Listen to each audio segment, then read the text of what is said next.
الإسلام كرم المرأة. هاتي ما عندك، كرم المرأة، هاتي ما عندك في كيسك بأنه كرم المرأة. أعطينا الاستدلال، أعطينا. لا، ليس لديك شيء، تكذب على الناس. القرآن هو الذي كرم المرأة.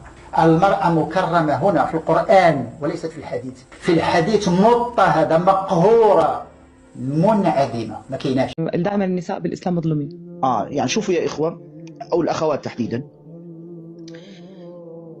الإسلام يظلم المرأة لأنه قال أمك ثم أمك ثم أمك.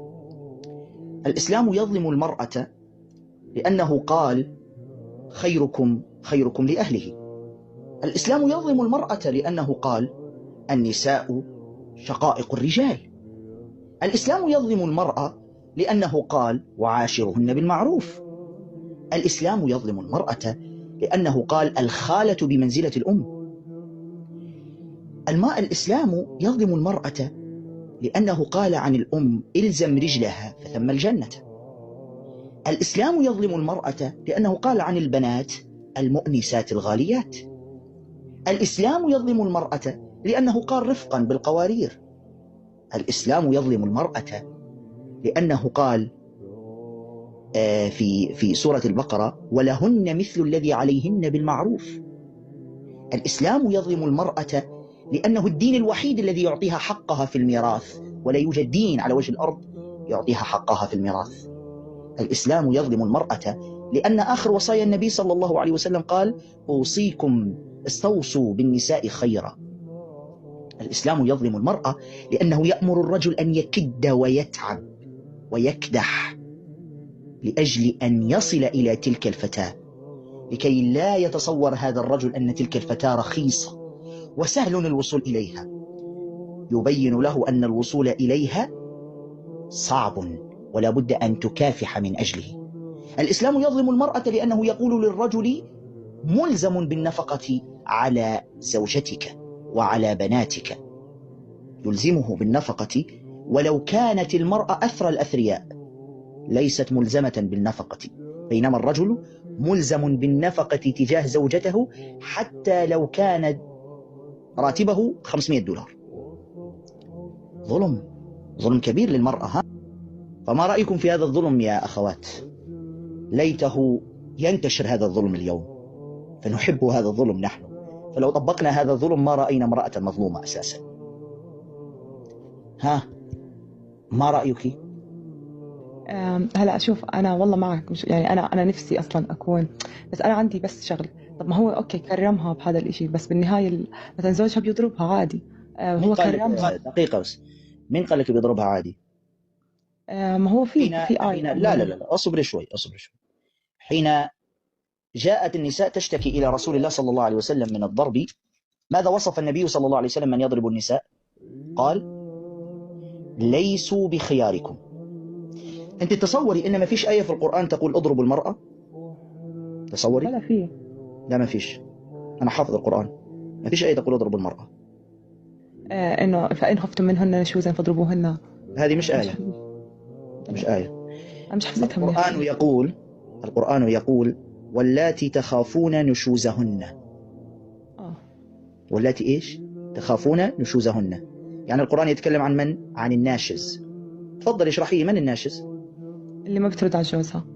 اللي إيش؟ اللي ما بترد على جوزها. كيف يعني ما بترد على زوجها؟ اللي ما بترد على جوزها هي الناشز، صح؟ لا، الناشز اجتمعت فيها كل الشرور. القرآن لا يقول اضربوا النساء، إنما الآية تتكلم عن الناشز.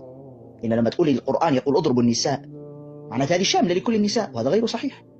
القرآن واضح جدا، يقول الله تعالى واللاتي تخافون نشوزهن، يعني يتكلم عن الناشز. طيب من هي الناشز؟ الناشز هي التي تتعالى على زوجها، هي التي تهين زوجها، هي التي لا تعطي حقوق زوجها الشرعية ولا تطيعه في المعروف. هذه أشهر 4 تعريفات للناشز. تمام؟ ومع ذلك القرآن لا يقول اضربوهن مباشرة، وإنما قال فعظوهن، يعني انصحها، ذكرها بالله، قل لها اتق الله في، اتق الله في، لا تتكلمي هذا الكلام، لا تتعاملي بهذه الطريقة، ذكرها بالله، ذكرها بحقوقك الشرعية.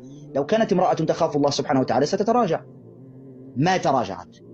المرحلة الثانية واهجرهن في المضاجع، يعني الفت ظهرك، بين انك انت زعلان غاضب منها، مش راضي على هذا الفعل. آخر مرحلة إن لم تستجب لهذا، آخر مرحلة هي مرحلة فاضربوهن. بعد ماذا قال الله عز وجل؟ ما يكملوش الآية، فإن أطعنكم فلا تبغوا عليهن سبيلا. تكملة الآية فإن أطعنكم فلا تبغوا عليهن سبيلا. طيب ما المقصود بالضرب هنا؟ شرحه الصحابي الجليل ابن عباس رضي الله تعالى عنهما حين قال ضرب بالمسواك، لأن الهدف منه ليس الإيذاء، وإنما الهدف التذكير والرجوع إلى الحق. وليش الرجل ما يضرب يا شيخ؟ ومن قال لك إن الرجل لا يضرب؟ من قال لك إن الرجل لا يضرب؟ عندنا قول مشهور في الفقه المالكي: القاضي يؤدب الزوج الناشز، بس القاضي الذي يفعل ذلك. ليه مش مرته؟ ليه مو مرته؟ حلو. إذا كنت حضرتك مسترجلة مثلا وقادرة تضربي زوجك، حالتك شاذة وخاصة، لكن الحالة العامة في النساء المرأة ضعيفة، والمرأة كائن ضعيف، هذا الغالب الأعم، والرجل أقوى منها جسديا ومن جميع النواحي، أقوى منها الرجل. فلو شرع الإسلام اضربي يا امرأة الرجل إذا نشز، وفعلت ذلك، الغالب الرجل هو الذي أقوى من المرأة، وطبيعي جدا إذا ضربته ستكون ردة الفعل قاسية جدا، ردة الفعل ستكون قاسية جدا، ربما يقتلها، ربما يؤذيها، ربما يصيبها بإعاقة جسدية أبدية، لأنه لن يسكت عن هذا. لذلك من الحكمة الشرعية الإسلام حول الأمر إلى القاضي الشرعي، ترفع المرأة أمرها إلى القاضي الشرعي كما هو مشهور في المذهب المالكي.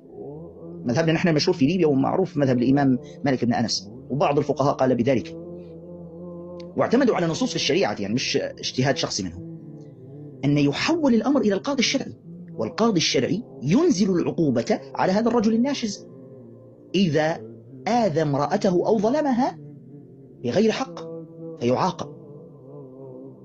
فهذا الذي عالجه الإسلام بكل بساطة. Natasha. Yeah. You're homeless in London. I am. It's raining out. It is. Where are you going to sleep? On the streets unless I make £24. And what's £24 going to get you? Gets the hostel for the night. Hostels cost? Hostels cost.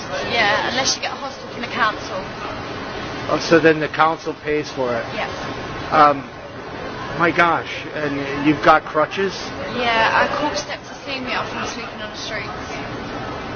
And now how long have you been homeless? I've been homeless for 4 years. 4 years out here? Yeah. Oh my gosh. Isn't there any help? I've tried everything, charities, everything, but I'm not a drug addict, I'm not an alcoholic, and I'm not pregnant. And they're the 3 things that get you help. So, not being any of them, I don't fit for a charity. Right. Yeah. So how do you survive? Day by day, hoping that people will help me. I don't get no benefits, nothing. Wow. Yeah. What's your future like? I want to be a writer. I want to write fiction. You do? Yes. Not true life. I don't want to depress people. Well, you still have a great smile. Thank you.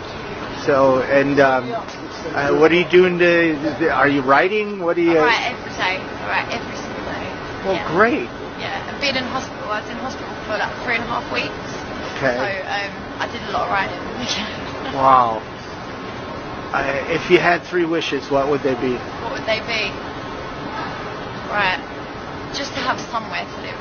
Just the tiniest little place to me would be a palace. To be able to get my leg better now so that I can get a job.